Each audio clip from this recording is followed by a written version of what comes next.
This episode is brought to you by our sponsor, Eldorado Gaming. Eldorado Gaming is your site for gifts and gaming accessories like dice, playmats, and other items to bling out your games. Use the promo code META for 10% off your order. Find us on YouTube at Eldorado Gaming TX or our home site at eldoradogaming.com. Here at My Mythical Meta, we talk about gaming with friends and strangers, resolving conflicts, and keeping game nights fun, interesting, and recurring. Our game of choice is Magic the Gathering, but our hope is that what we share is relevant for board gamers, RPG groups, video gamers, and maybe even your poker night. I'm Travis, and with my brother Benjamin and my friends Derek and Randy, we've been playing Magic together since 2014. The secret to a healthy meta is not in the game you play, it's being good friends. Subscribe to My Mythical Meta, presented by Eldorado Gaming, wherever you get your podcasts. All right, welcome, good evening, welcome back to My Mythical Meta. My name is Travis, I'm your host, and I'm joined by my two great friends. First, my brother Benjamin. Hello. And my good friend Randy. Howdy. All right, welcome back. We are missing one member of the My Mythical Meta crew, and that's Derek. Unfortunately, he's feeling a little under the weather, and we wish him the best. Benjamin, how's your throat feeling? It's gonna make it. All right, very good. Benjamin said he had a sore throat. He's been out on a family vacation for a week and is back and didn't want to miss our recording today. Today, we are talking about teaching a game. Teaching our game to friends. So if you've listened to episodes 1 and 2, 3 and 4, then now you have friends. All of your problems have obviously been solved, right guys? Mm-hmm. That's right. Now you have a recurring friend group, and so you want them to play their game with you. But there's only one issue. They don't know your game. They don't know how to play. But that's not an issue at all. They have you. You, dear listener, are going to guide your new friends into becoming your next gaming group and your new rivals. I'm going to start us off with a question. What's a game that you guys, Benjamin and Randy, remember learning from the beginning? How did you get started? Benjamin, start us off. Yeah, so this is actually my favorite board game. It's a board game called Successors. And if you listened from the first couple episodes, I commonly talk about a gaming group that I was in college where we met every Monday night, and I learned a ton of games that way. But one of the games that I learned was my favorite game, Successors. It's a 4-player game. It can go up to 5 rounds. Each round lasts about an hour, so it's not for the faint of heart, right? It's one of those longer games, and it's a bit more complicated. But they taught me how to play, and now I love it. Cool. Randy, tell us about yours. For me, most recently would be, of course, Magic and Dungeons and Dragons. Both these games, I learned a lot from you, Travis, and Derek, also brought me in. I feel like what hooked me a lot on those was getting to hang out with friends, but also a lot of the cool art and lore behind things kind of drew me in. Wizards of the Coast has such a great art staff and art direction. Yeah. And their artwork just really evokes that classic J.R.R. Tolkien medieval fantasy vibe. I know what you're talking about. Yeah. The game that I wanted to bring up is a game we've actually mentioned a couple times on the pod, everyone's gateway drug, Settlers of Catan. My brother Benjamin got this game for me as a gift. I think I remember it was either my birthday or Christmas. Benjamin, do you remember which one it was? I want to say it was Christmas. I think I got it for you when I was still in law school, right? So I think so. Yeah, so I think I was home for Christmas and got it for you then. Yeah. Settlers of Catan was a great gateway board game for me because it was so different than any of the other board games I had played, where I was used to games like Monopoly or Sorry, just very classic, like, roll the dice, move your piece, draw a card games. Settlers of Catan, I think, was one of the first games I ever played that was not like that. The dice were something new. You weren't moving your pieces, you were generating resources instead. And I don't think I had ever played a board game that had me managing my resources rather than just moving a piece. That was a really interesting start for me, and it was Benjamin who taught it to me, saying, hey, these are your goals. You're trying to generate victory points rather than just going around the board 5 times or things like that. In this episode, we are going to talk about some common teaching practices that you can use to teach your game, whatever your game is, that you can use to teach your game to anybody. Some of the stuff we're going to talk about will include some specialized educational vocabulary, such as Bloom's Taxonomy by educational philosopher Benjamin Bloom, and The Zone of Proximal Development by Lev Vygotsky. If your brain just heard a bunch of static whenever I said those words, don't worry, okay? I only want to give credit where credit is due, but I also want to establish that the teaching practices we're going to describe today, they've been backed up by research, and they work for just about everybody. And that's why I wanted to bring them up in our lesson today. So this is not an episode about learning Magic the Gathering, Settlers of Catan, or Successors. This episode is about breaking down any game so that your new friends could digest them, so that your gaming group could pick up learning a new game. Benjamin, tell us about step 1, motivation. You need to get people to be excited about learning, because motivated learners are easy learners. Motivated learners will fill in some of the gaps, some of the problems that you have in your own teaching method. They will seek out information. They'll ask insightful questions. They'll pay attention.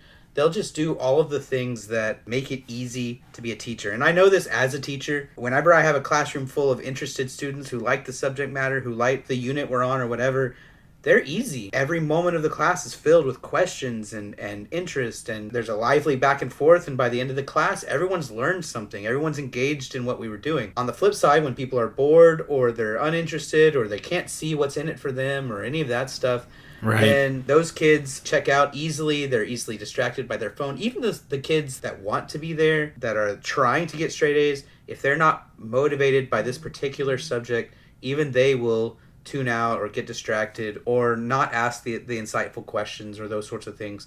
And so it's really important as step 1 to get your game group engaged and interested in what you're about to teach. You are so lucky that you are going to try to teach your friends something fun and not something boring. You love this thing. So talk with your friends about what you find fun in your game. You're not stuck teaching history or mathematics. You get to teach them something cool. So talk about all of those parts of your game that are designed to draw people in.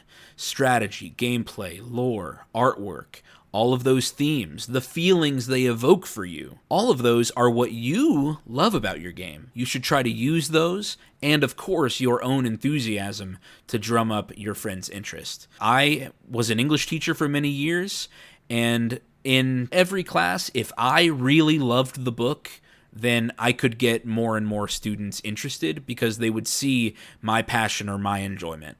One of my favorite things as a teacher was reading out loud the Odyssey.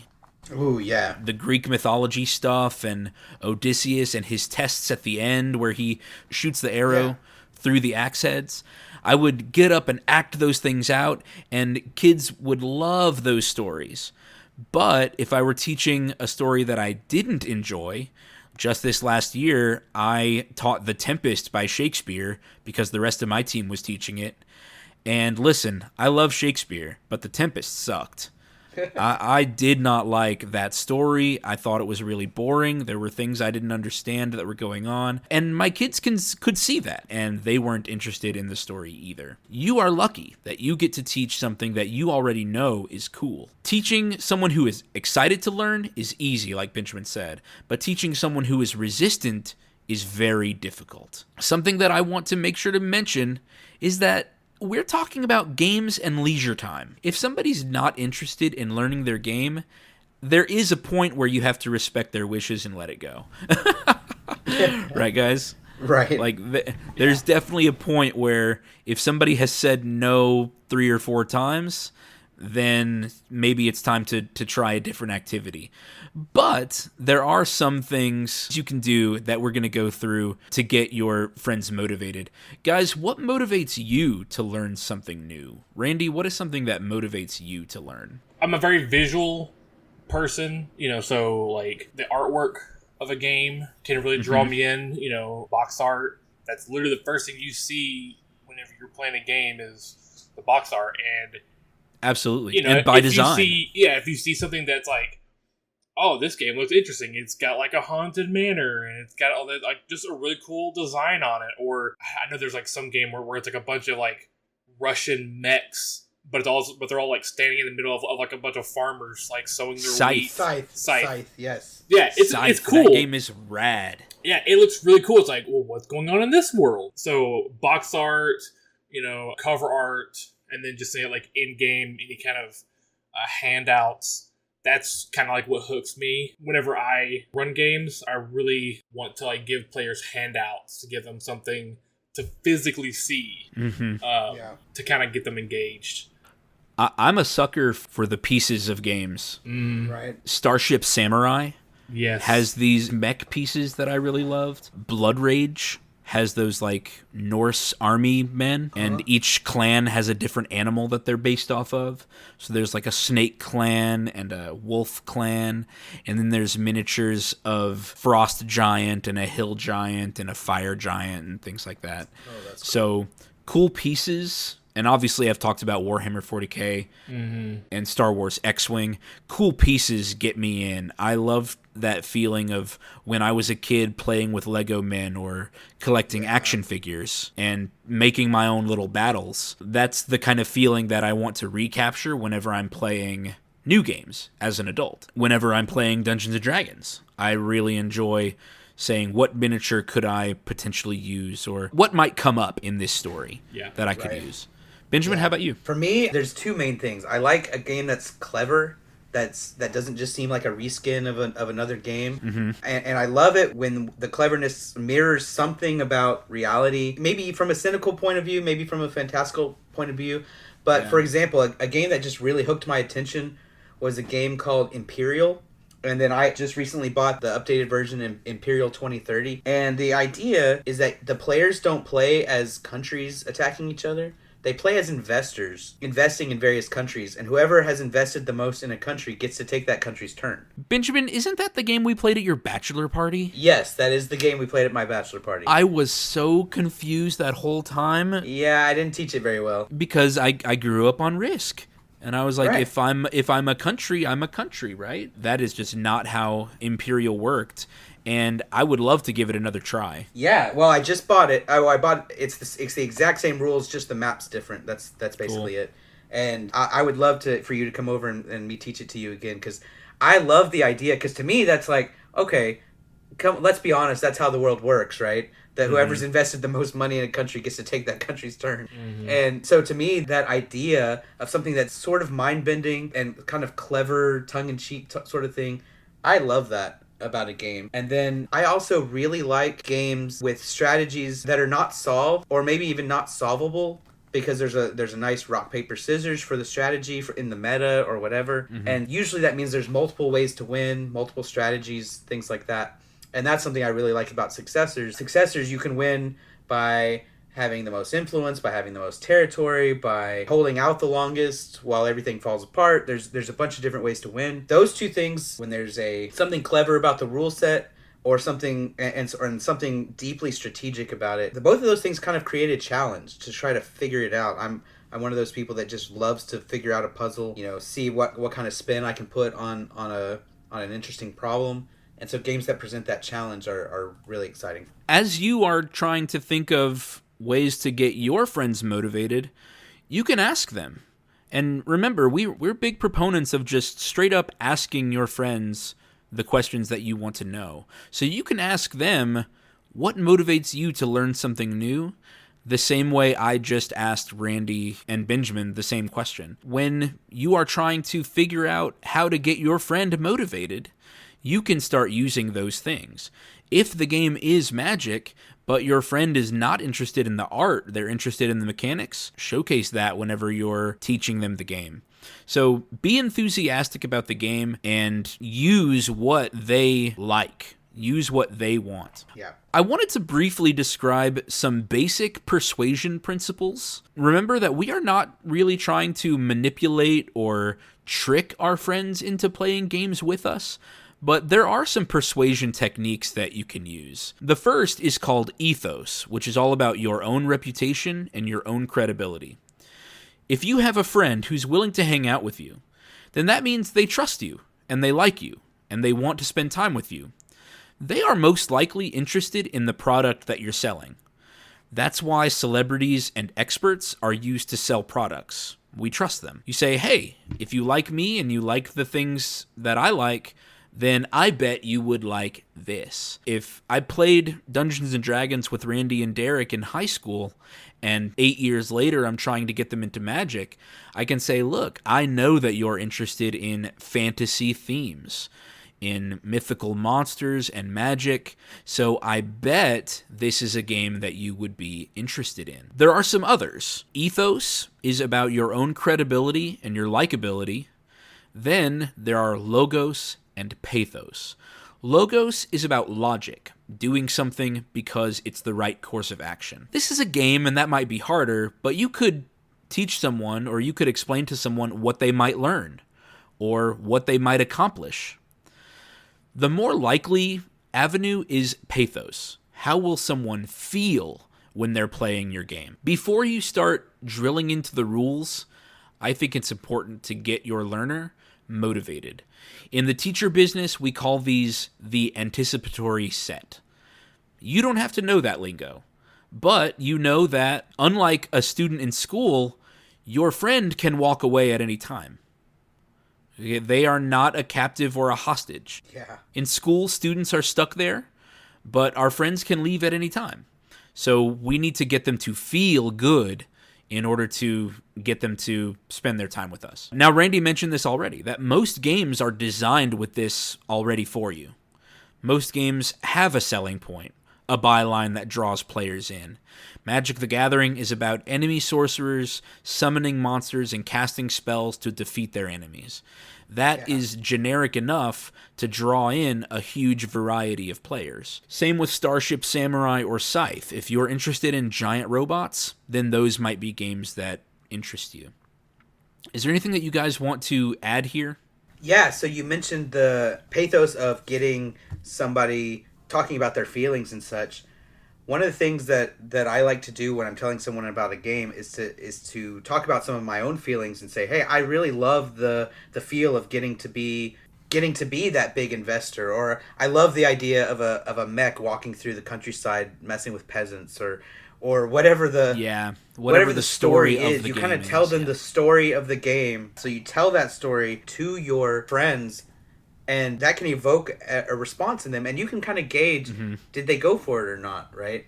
And see, are they engaging with that story, with that feeling, or not? If you know your friends well enough, you can start to tailor that to them. And I think Travis mentioned this in another episode where he tailored Magic to Derek by saying, hey, look, big giant monsters bashing into each other, as opposed to enemy sorcerers calculating with their spells, right?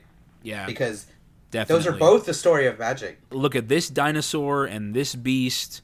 You know, it was classic King Kong versus Godzilla stuff that I was showing. Yeah, and enemy sorcerers calculating their spells and giant monsters crashing into each other are both the story of Magic, but you got to find the right one. Absolutely. I'm also someone who gets into like the collectibles of it. Like you mentioned, the minis of the Starship Samurai. You know, those are cool.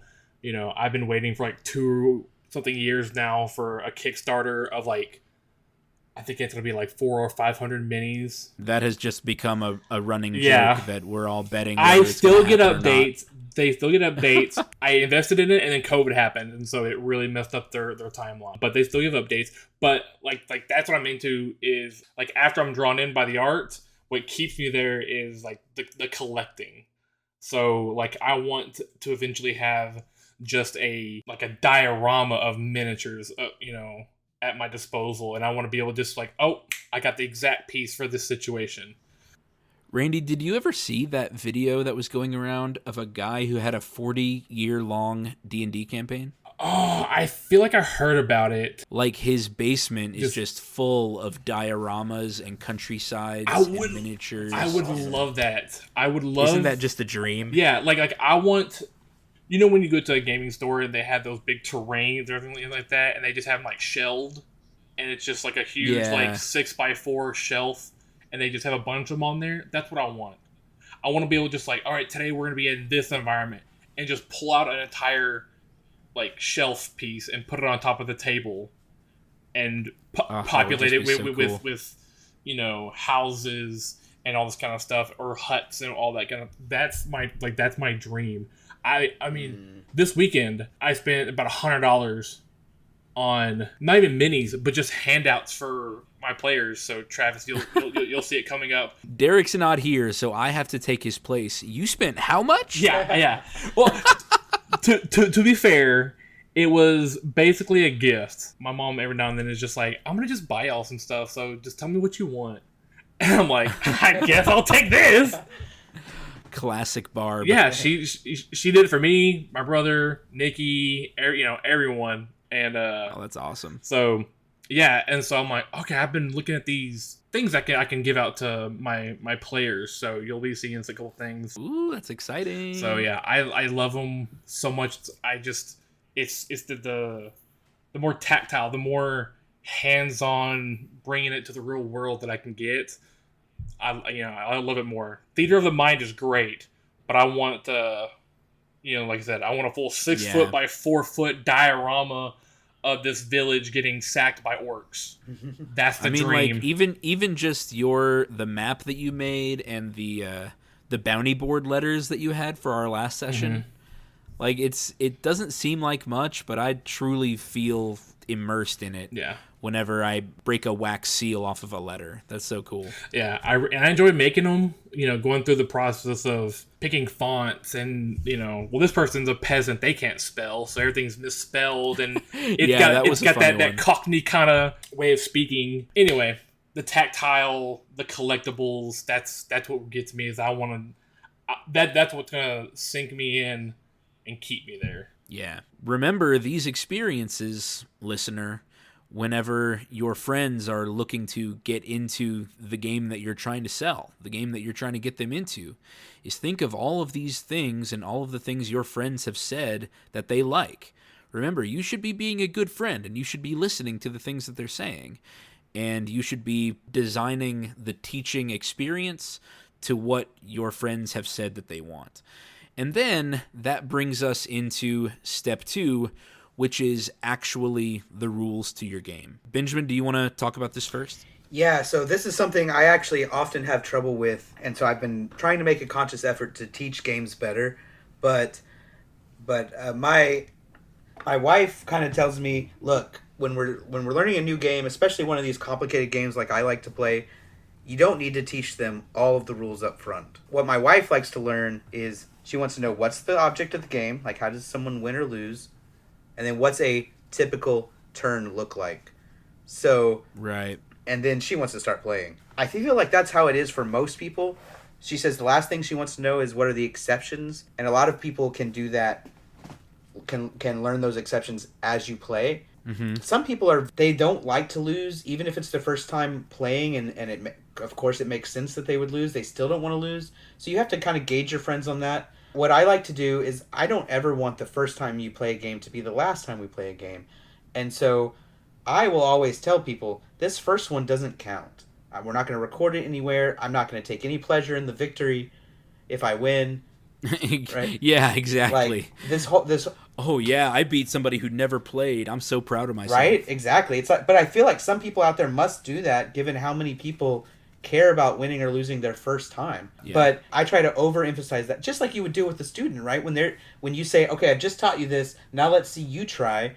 You would never be like, you better get it right this first time you do it, or else you fail the class, right? You're going to coach them through it until they got it, and that's how I want to be with my players as well. So oftentimes I do try to mention very common exceptions, that will feel like cheating if they didn't know ahead of time. So, for example, if I'm teaching someone chess, I teach them what all the pieces do, and then I go ahead and mention en passant and castling. What is en passant?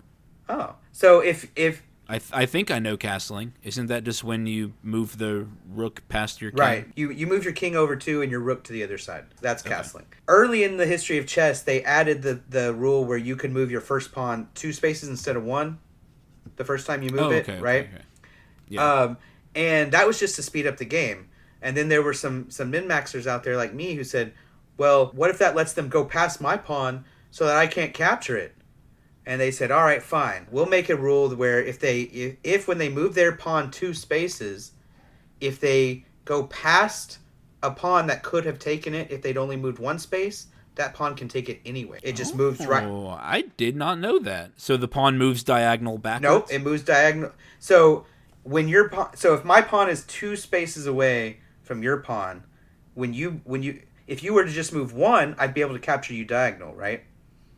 If you move 2, you're now next to me. I can move diagonal anyway, so basically the space behind your pawn, and take your pawn. Oh. So basically where I would have been if you'd only moved 1. So you can't get out of engaging 2 pawns together by moving 2. Basically is what that rule does. I have never heard that in my entire life. Oh, wow. I don't think they showed that in Queen's Gambit. Anyway, Okay, keep going. that's exactly my point. If I was teaching you chess or trying to help you get better at chess, and I didn't mention that, and then that happened in a game, you'd be like, man, that's bull. I'm not... What is that? And then you would start to wonder about all those other rules you don't know, and when am I going to trick you again, and all these other things. And so there's a couple ways you can handle that. You can either say, if at any time a rule that I haven't taught you would come up, you can undo your move, and now you will know that rule. Yeah. Or little takesies backsies. Yeah, I make an effort for new players to always tell them, like, it's totally fine if you do that. Just so you know, strategically, that means I can do this. Yeah, I did that a lot whenever I teach Magic. Yeah, I mean... Whenever I try to get Kristen to play and things like that. Yeah, for any complicated game, you really have to help them see all the things that are out there. But I try to... For things that seem like they would break the rules that you've already taught them. So that's en passant and castling, for example. I go ahead and say those things up front after I've taught them the basics of a turn. The other thing I like to try to do, and this is, you can maybe take over on this one, but I like to think of games that I know that my friends have already played. Catan being a very common one, right? It's the gateway. Mm-hmm. Chances are I've already taught them Catan or something like that. Or I think of a real world situation that I know that they've been a part of and use that in teaching. And a lot of games are designed so that when you play them, certain rules come natural. For example, if there's a starting player and then the turns move clockwise, almost everyone already knows that. So you can just say, they're the starting player, play goes that way, and move on, right? If there's a game where you use resources to buy things, go ahead, no matter what the resource is called, if it's called wheat, if it's called mana, if it's called money, if it's whatever, you just say, in this game, you're going to collect resources. The resources in this game is called whatever, and you're going to use those resources to buy things. You might buy cities, you might buy hotels, you might, whatever it is you're buying, you might buy creatures. Mm-hmm. But use that terminology of things that they're used to. Oh, I use resources to buy things. That's a very common thing throughout basically every game and the real world. They will get that. Don't be so caught up on the game's terminology that you are throwing too many things at them, because the vocabulary of the game can be secondary to the rule, to what's known as grokking, right? Mm-hmm. Grokking, for anyone who doesn't know, means to understand something intuitively.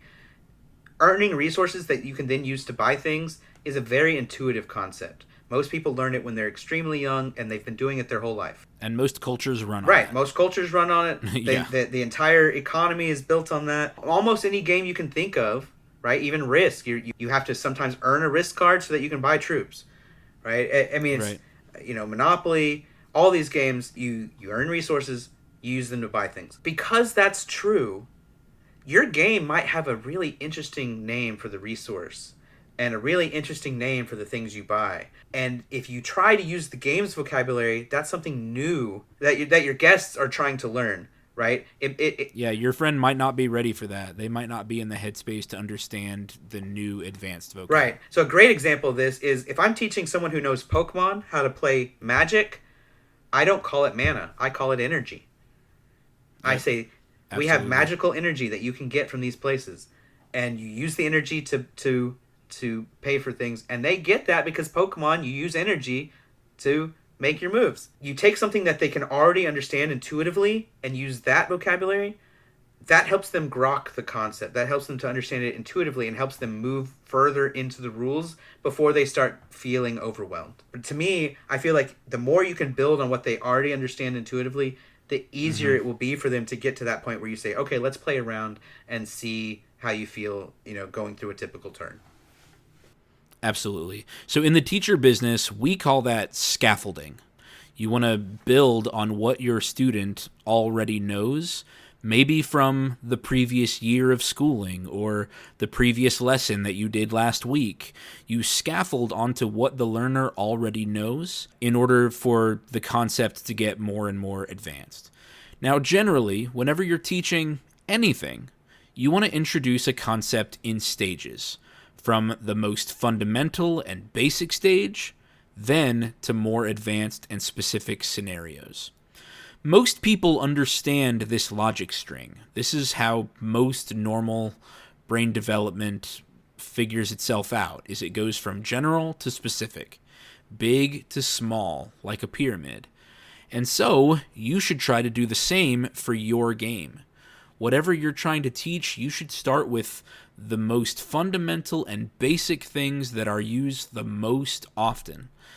If I were teaching Magic the Gathering, then I would talk about mana. Mana is the resource that you use in order to cast spells. All of the cards in your deck are spells. So that's where I would start. And then I would start teaching more things. Now, I just want to say, kind of in parentheses here, that if your game has a tutorial video or a sample play setup scenario, I know several board games that do this, where they say, put the pieces here in these parts, and we're going to walk you through a round of play. If your game has that, use it. Those tools are designed to introduce game concepts one at a time in their most fundamental order. And so they can possibly save you, a player trying to get people into it, they can save you a lot of time. You don't have to go through and think, what's the most basic concept to teach first? A lot of times your game has done that already. Whenever I talk to people at conventions about Magic the Gathering and they ask how to play, I'll say, hey, have you heard of Magic Arena online? It's free to play. You can find it on Steam, and they'll teach you how before you get to any online matches. So if your game has already done that, then use it. The general concept of going from big to small, or like a pyramid, or going fundamental to basic, this is called the zone of proximal development, and it was just kind of labeled that and diagrammed that by a guy named Lev Vygotsky. Again, you don't have to know all that fancy terminology, but it breaks up what you're teaching into 3 levels. The first, the most basic, what's on the bottom, these are things that your learner can do unaided. They no longer need help or assistance in order to do that step. Once they've mastered one step of your game, then you can move on to the next. And that next is called the zone of proximal development. These are things that your learner can do with guidance. These are things that they can do with you, the friend, the mentor, the teacher, guiding them through the next more advanced step. But then, beyond that, there is a level of things that your learner cannot yet do because they don't understand that more advanced concept yet. If you're watching this online, you'll see a diagram for it. If you're just listening, imagine it like a pyramid. At the bottom, you have things the learner can do unaided. At the center is things the learner can do with guidance. And then at the top are things the learner cannot yet do. You need to keep your instruction, you need to keep your discussion of the rules in that zone of proximal development. If the learner can do something unaided, then you don't need to talk about it anymore. You can move on to the next concept. But you don't want to move too far ahead where the learner can't be successful. When students are successful, even with guidance, and that's what that middle layer is, that guidance level. When they're successful, even with guidance, they feel good. It feels good to do something right. That helps your players build confidence, and then they're willing to try again, even if something is hard. I'm bringing in some of the studies here just so that you can rest assured that this is not just, me, Benjamin, and Randy telling you how to teach your game to people. These are practiced and studied techniques that have embedded themselves in education systems around the world because for the huge majority of the population, it works. Now, there are always exceptions to those rules, but this is what we wanted to share, is how you can cast the widest net and catch the most people. So, if I were to start teaching Magic the Gathering from the beginning, I would start with lands and paying mana costs. Okay, that is the resource that Benjamin was talking about earlier. I gather a resource, and then I spend them. And in Magic, I spend them in order to cast spells. After that, once my friend has figured out how to cast spells, I would start talking about the most common types of spells. And really, that's creatures. That's how people most often win the game, is by lowering your opponent's life total. And creatures attacking is how you do that. So I would teach them about creatures, power, toughness, and combat. After that, I would get to all of the other more advanced things, sorceries, instants, and enchantments. Those are the main card types, and then after that, it just gets more and more complicated afterwards.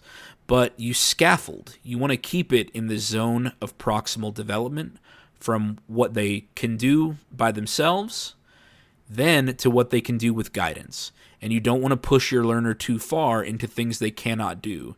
If they fail, even having never learned something, people feel bad about failing, even if there was no expectation to succeed in the first place. Benjamin, do you remember a couple weeks ago you were talking about Ezra? Yeah. Trying to learn a game that was too old for him? Yeah. Oh, yeah. We're, of course, teaching our oldest games a lot. My middle child doesn't want to be left out of anything, understandably.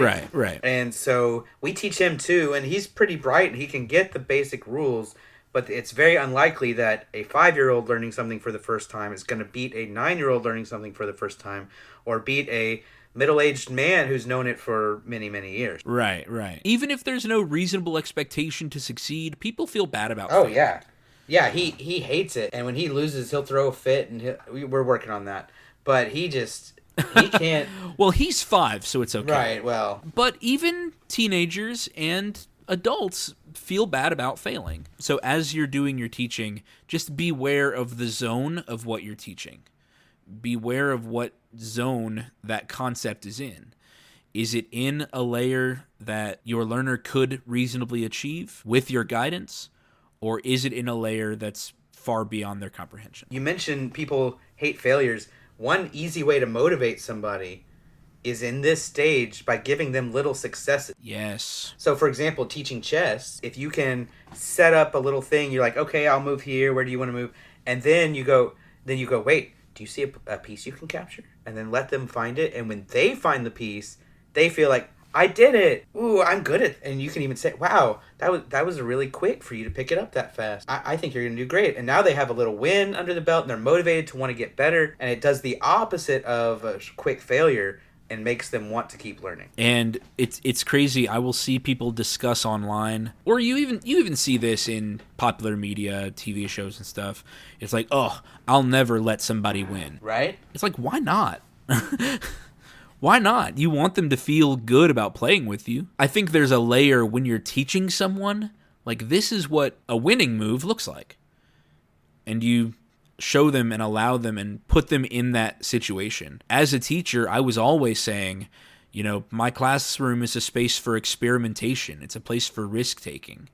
We want to practice what success feels like here so that we can succeed when it counts outside in the quote-unquote real world. Right. And as a caveat of that, I won't let someone win if they think they're playing a real game. But when we're in teaching mode, I will absolutely put myself in a bad position or whatever on purpose so that they can have a short victory. It just depends on, especially not my son, because he gets big head really. Your 5-year-old walks around saying how smart he is. Exactly. He's smarter Yeah. than you. That's why you put yourself in the bad position. He thinks he's got you, and then you're like, actually, this is called a trap. And then, and then you pull it back around, and now he's like, oh no, I've been Gotcha, kid. Yeah, like, see, you thought You ain't nothing compared to me. Don't you ever forget that I'm the smartest person who's you'll your ever meet. daddy? Literally. Yeah, who's your daddy? So, the next step, once you feel like your friends have gotten their basic concepts of your game, the next step in the teacher business is called the gradual shift of responsibility. You want your friend to be able to play the game without your help. In the teacher biz, we call this I do, we do, you do. And it starts off by modeling. The teacher is going to model what the concept looks like when it's done successfully. Then they guide the student and they do it together. And lastly, the student does it on their own. The responsibility of doing the task goes from the teacher to the student. You want your friend to be able to play their game without your help, but they still need to know how to avoid errors. In a turn-taking game, which I think are most games, the person teaching should usually take the first turn. That way you can demonstrate what a typical turn looks like. Whenever I'm teaching Kristen games, she'll always say, go first and talk me through it. And that's the same thing that I always did when teaching. This is called a think aloud. You talk out loud about what you're doing during your turn and the things that you are thinking about. And then, when it's your friend's turn, have them think aloud for you. It's okay at this point to show each other your hands and to say, these are the options I think I have. This is something that maybe I want to plan for in the future of the game, in a later turn. And you're talking out loud, you're sharing your thoughts about how your turn is going to go. When it's your friend's turn, have them think aloud for you. And that player's entire first game should probably be mostly we do. We're going to do this together. And that's what Benjamin mentioned earlier, saying the first game doesn't count.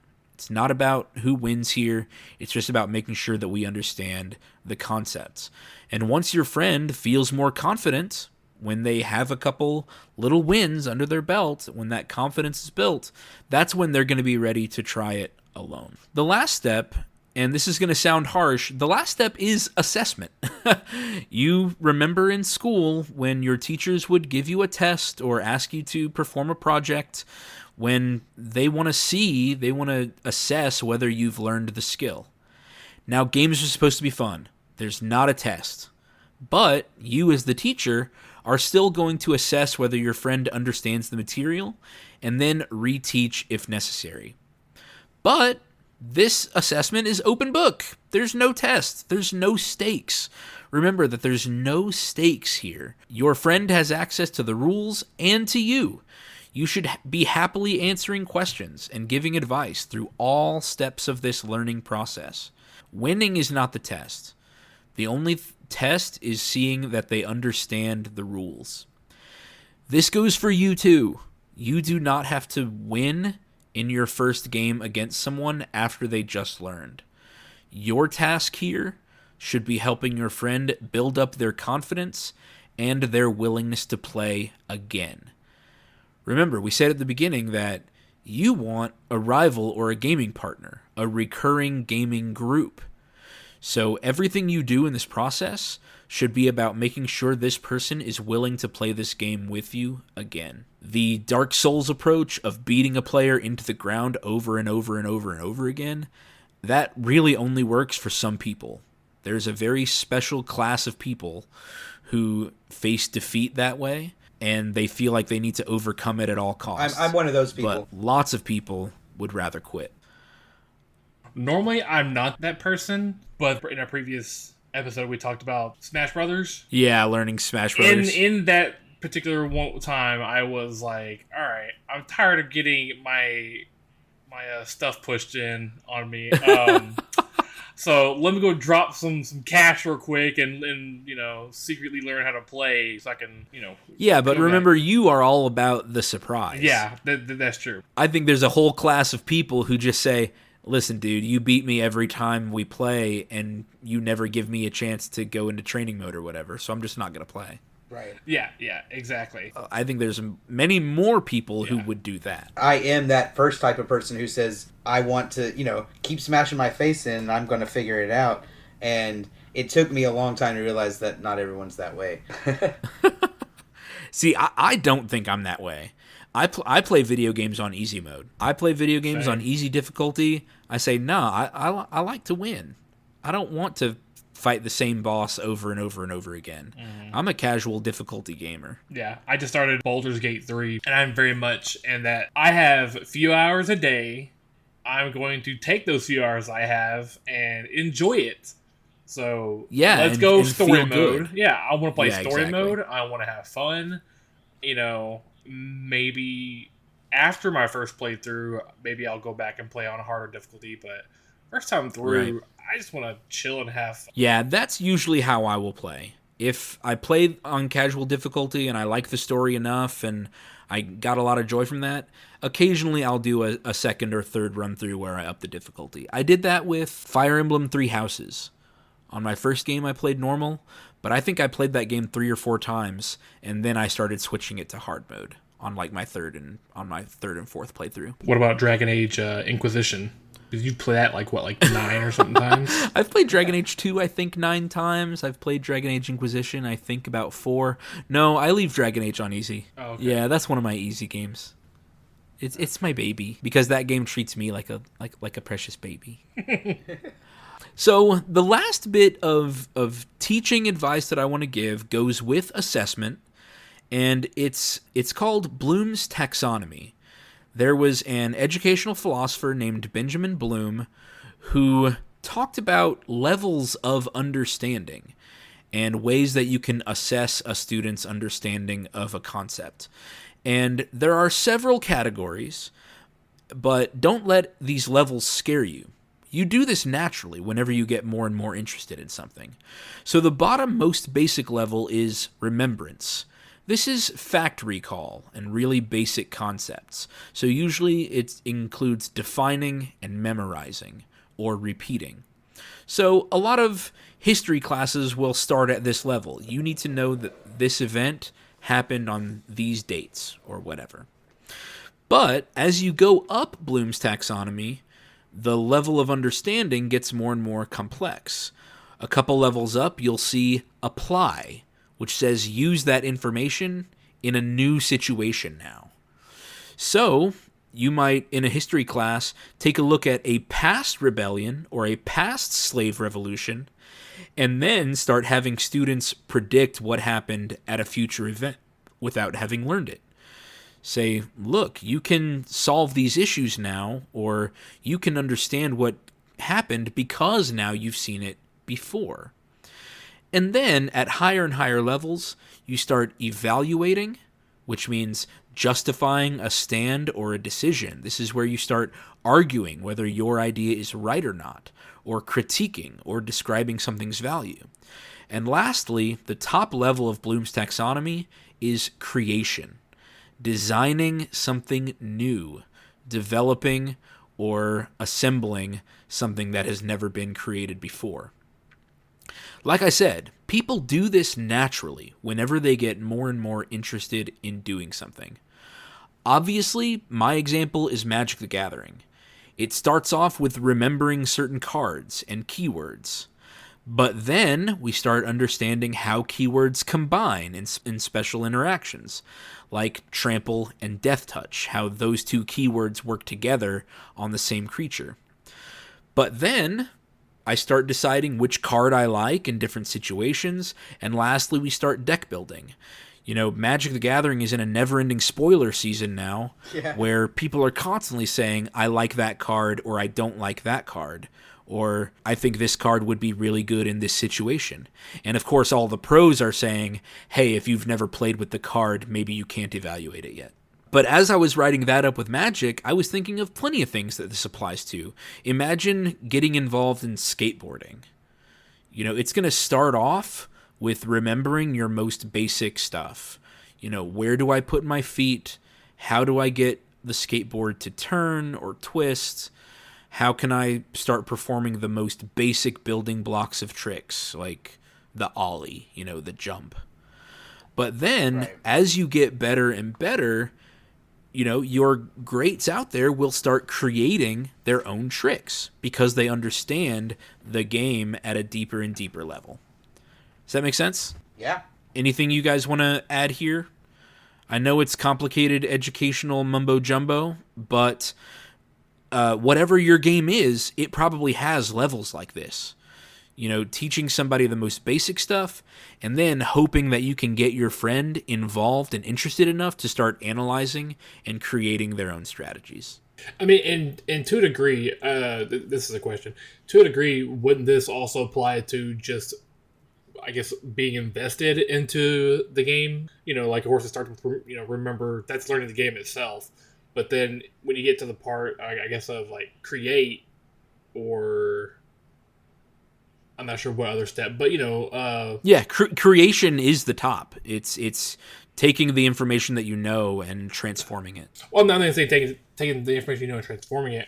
I'm saying, like, kind of gauging how well your friends are or how receptive your friends have become to this game. It's like, oh, they're buying their own stuff now. Yes. They're buying dice, they're buying cards. It's like creating something, but it's like, well, they bought a miniature and painted it. They created a miniature, Absolutely. in my mind. Oh, yeah, that absolutely so counts. Yeah.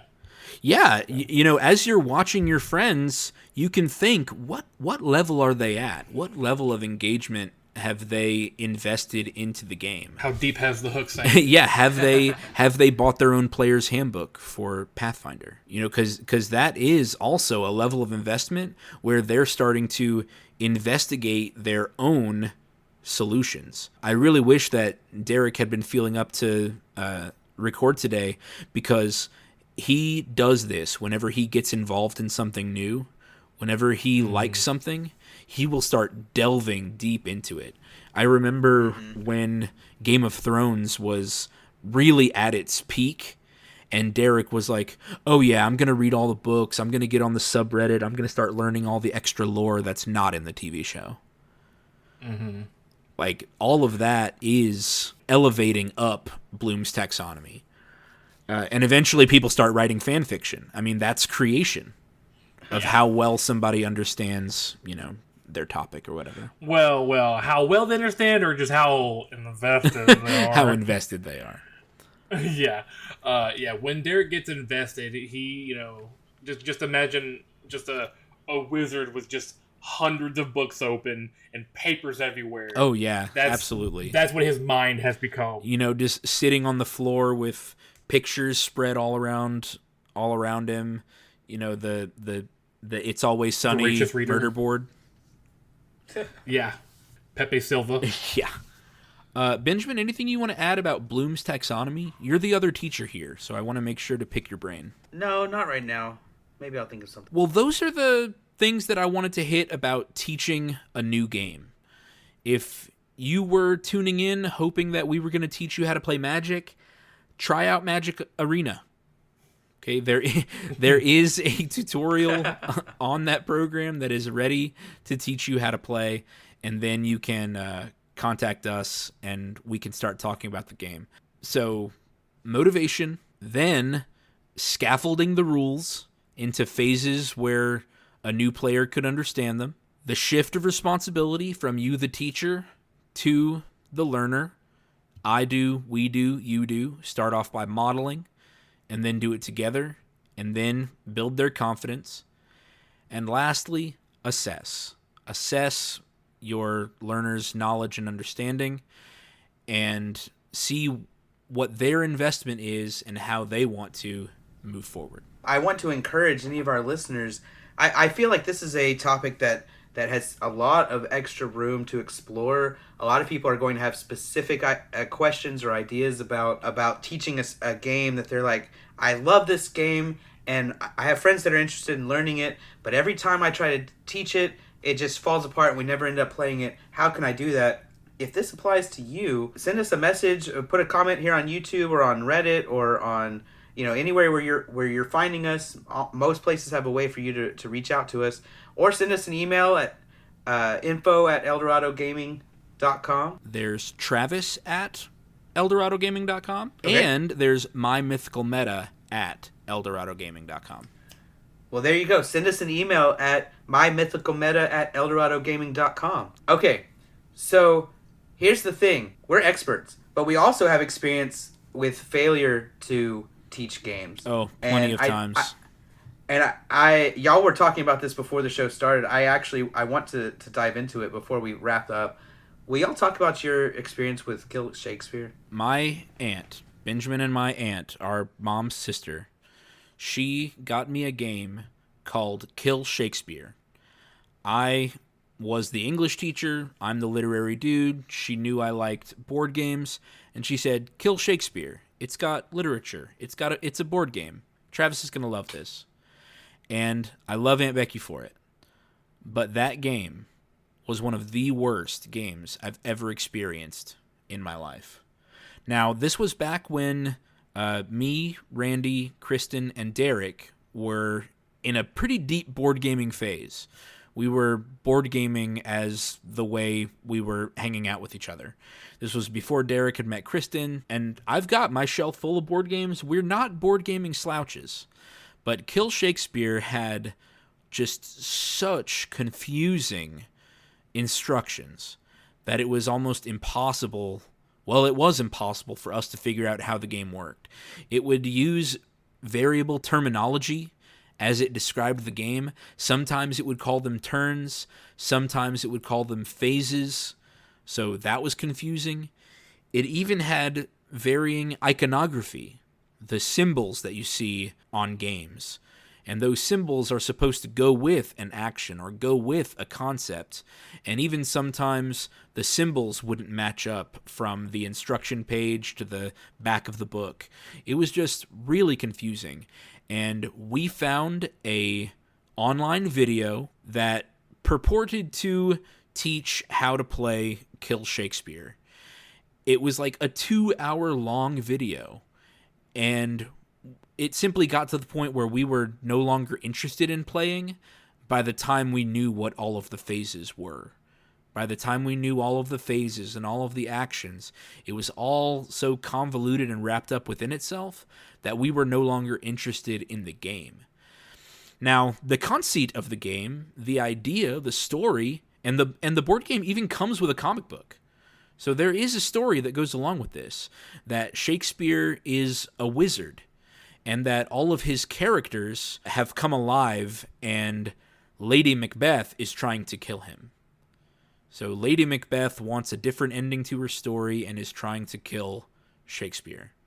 That sounds really cool, but by the time we got through the rules, that idea just wasn't with us anymore.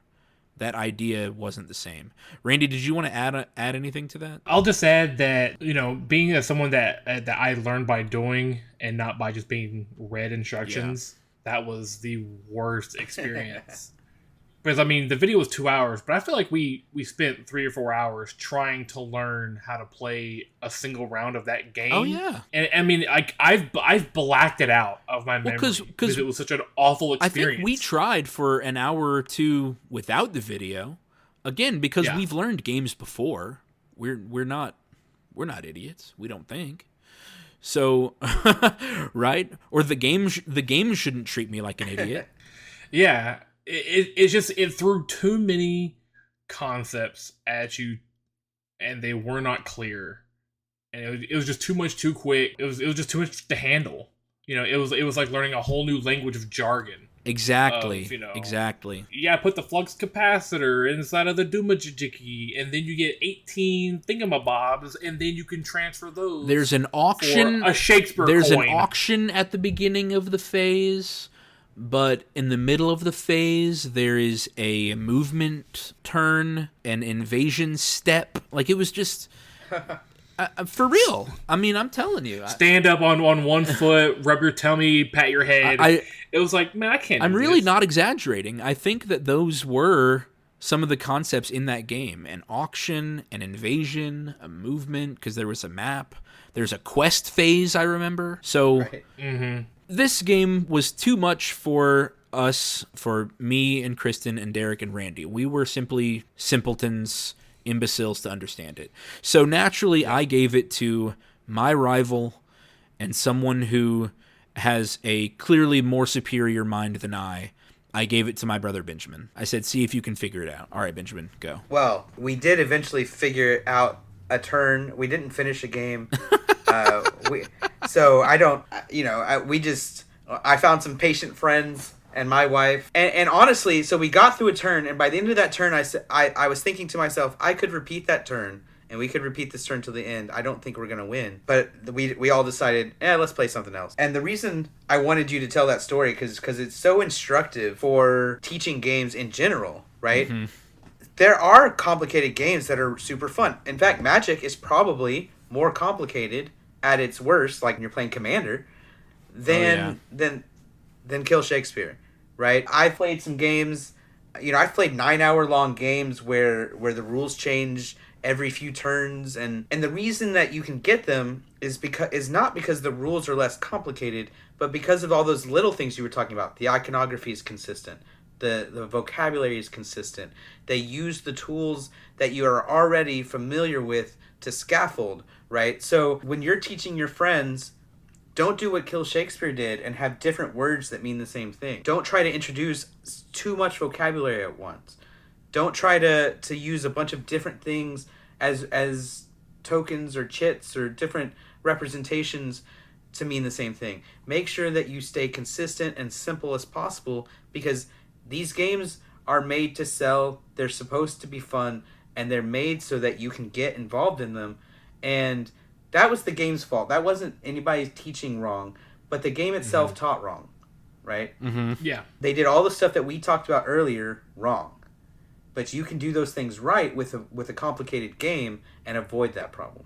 So, y'all were talking about that game earlier, and it just made me, as we've been having this episode, I've been thinking about it and going, that's something else that went wrong in that experience. Like, the weirdest thing with all of these games is that they were published and printed at a factory or something and sold, which means there were so many layers of people it had to go through before it got to us. Yeah. Playtesting. Yeah, like Kill Shakespeare had to have been playtested by a lot of people, and I bet that there were a lot of people who said, wow, this was so much fun.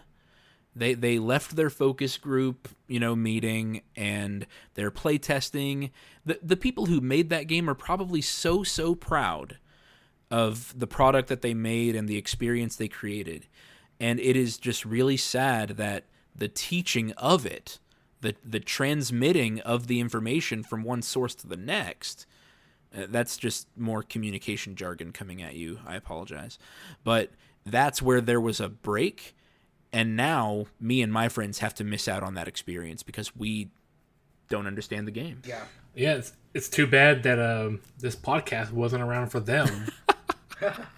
Truly. To listen to. The truth is, they probably taught the game well because they understood the concepts, and they probably used consistent vocabulary with their testing groups, right? They probably got their focus groups in there and said, hey, we're going to teach you this game. And then they taught them using consistent vocabulary and getting excited and doing all the stuff you just thought. And those focus groups probably never read the rulebook. That is so true. Whoever was in quality control of reading the rule book and making sure everything matched, that's the person that failed. Right.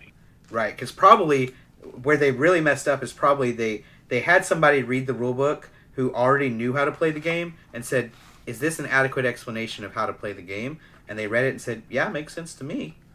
And they didn't start with someone new. Instead of giving it to someone who had never seen it before. Yeah. Right. If it takes a literal lawyer to understand this game, someone who's a professional who at a job just reads through very technical jargon. Yeah, lines and lines of contracts. And did it for years. Yeah. And they're like, I got one game, or I got one round out of it. Right? Oh my lord. What hope do we have? Yeah. In the same vein of keep it simple, stupid. I'm teaching a group that's all new to D&D. And I thought one of the players was going to be able to help more because they had played before, but it had just been a long time. So it was really me teaching 6 people how to play D&D.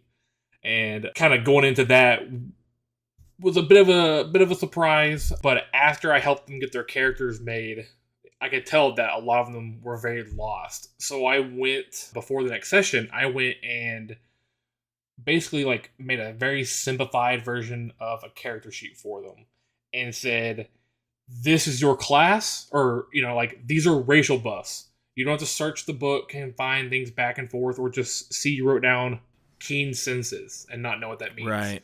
Like, I went online and it's like, elf, keen senses, blah, blah, blah, blah, blah. And then just like the next line was, level 1, you get this. Level 2, you get this. And it was just full things. And it was only the first 5 levels. And I was like, very simple for them. I just try to really break it down and like, scaffolding. Level 1, that's all you need to know. Yeah. You don't need to look at level 2 yet. And you don't need to look at anything else. You need to know how to swing, how to cast a spell, and how to roll a d20. Yes, exactly. Remember those things, and that's your foundation. Yeah. So hopefully I can get them to. Hopefully they're starting to be at the understand, apply phase here pretty quick. Cool. So yeah, if any of our listeners have questions about teaching or want us to talk about a specific situation in a future episode, send us a message or leave a comment in one of these on one of these formats, and we'll try to address it in a future episode. And let us know if we can use your name or not. We'll be respectful, but if you want to shout out, we're happy to do that as well. I'll shout out anybody. You tell me what to do. Yeah, I'll shout out anybody. Okay, before we end our episode today, we have got a new segment that we are going to add on that's going to recur at the end of each episode.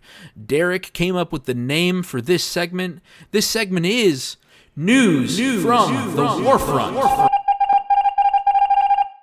This is where we take something that we have seen online, a situation that was socially prickly, and we're going to dissect it and talk about it here in the podcast. So, here's the situation. We found this on Reddit on our EDH. Or last week's episode, we talked about Session 0, or Rule 0, and setting expectations for your game.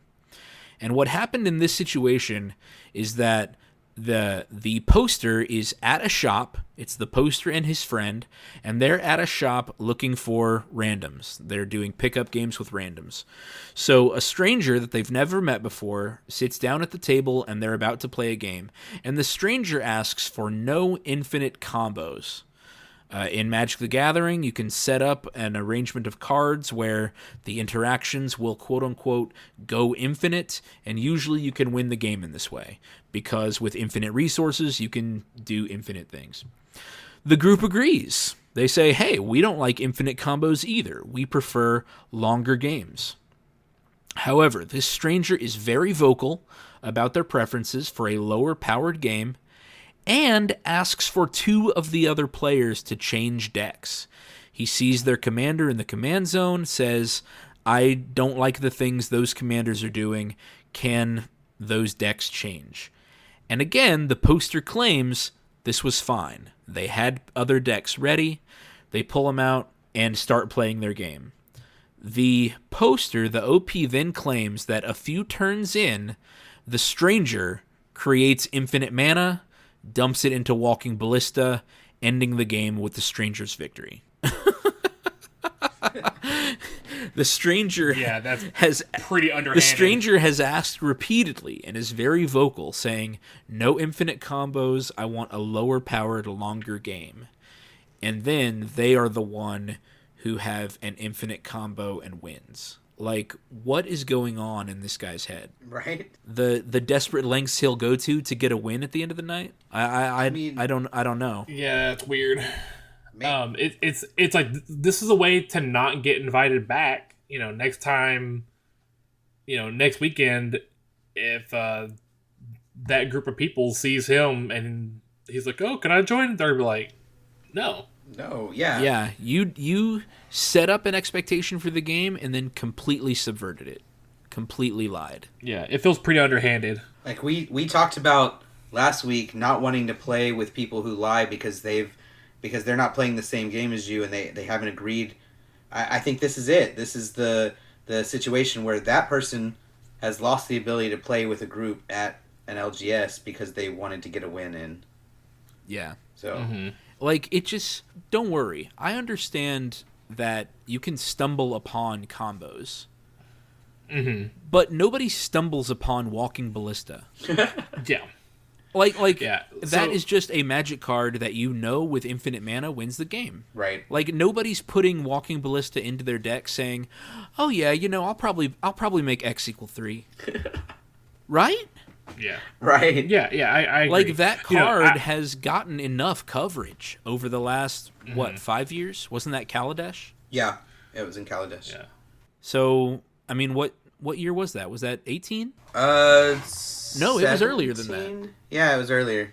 Because it was before Hour of Devastation. So it was 17 or 16. Yeah, it was before I even moved to Houston. That's an old enough card, right? It's gotten plenty Everyone of knows coverage. what it does. Everyone knows that with infinite mana, you can just make it infinitely big and blast your opponents out. So that's not an accidental card in his deck. He knows it exists and it's there for one purpose, right? Right. Yeah.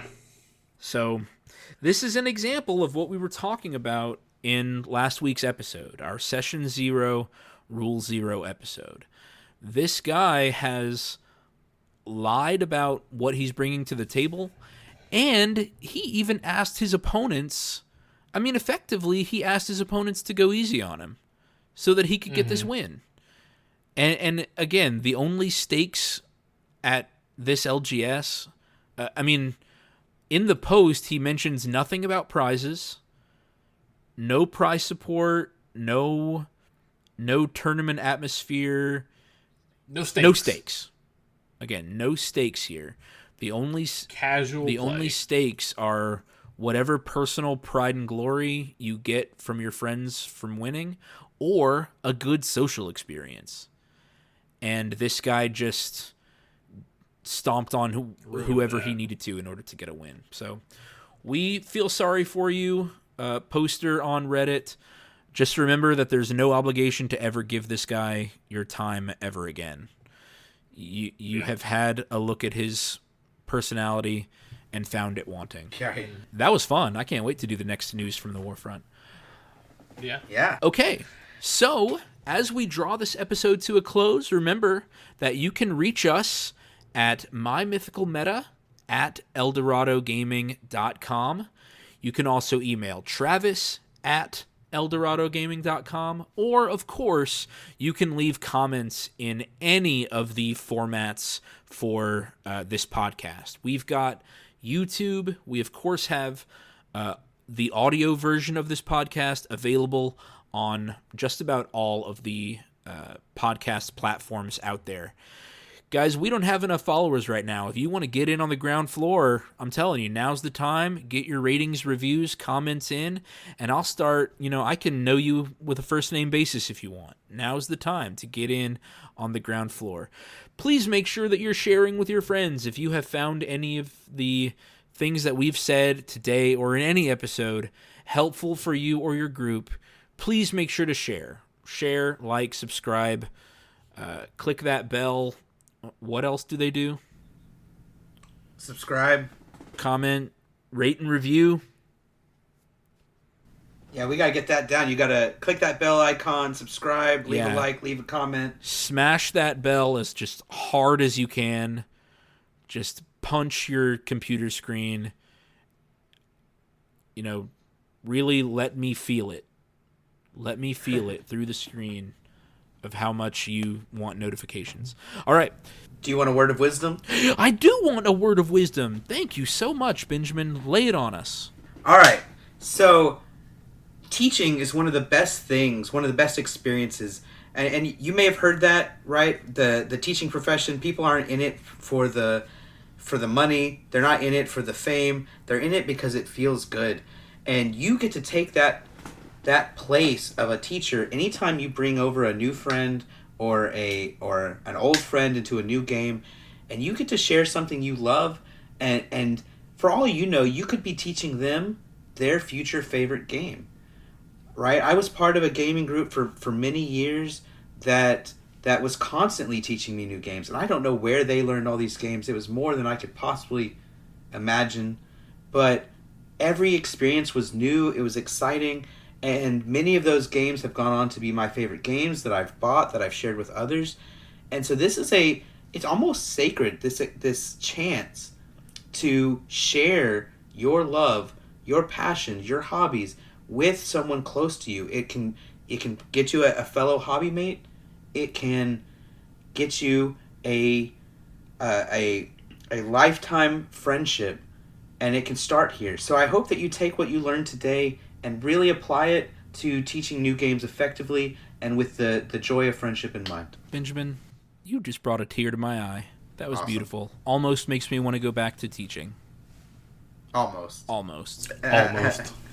Not quite. All right. Well, I go back next week. Ooh, have fun. Have fun at PD. Yeah, Make sure I'll to be remember there. your why. I'm remembering it. Don't forget that you do it for the kiddos. Yeah. Because it ain't for the money or the respect. That's right. Hey, the teacher discounts are nice. All right. Well, thank you so much for your word of wisdom. Thank you, Benjamin and Randy, for sharing this experience with me, for talking about what it's like to teach a new game. And thank you, listener. And remember that you can reach out using any of the methods we talked about before. This has been My Mythical Meta. Have a great night. Bye. Bye. This episode was sponsored by Eldorado Gaming. Use the promo code META for 10% off your order. Please like, comment, subscribe, and share. This episode was edited by me, Travis Konishek, and our intro and outro music is by Tyler Heath of the Oh Hellos.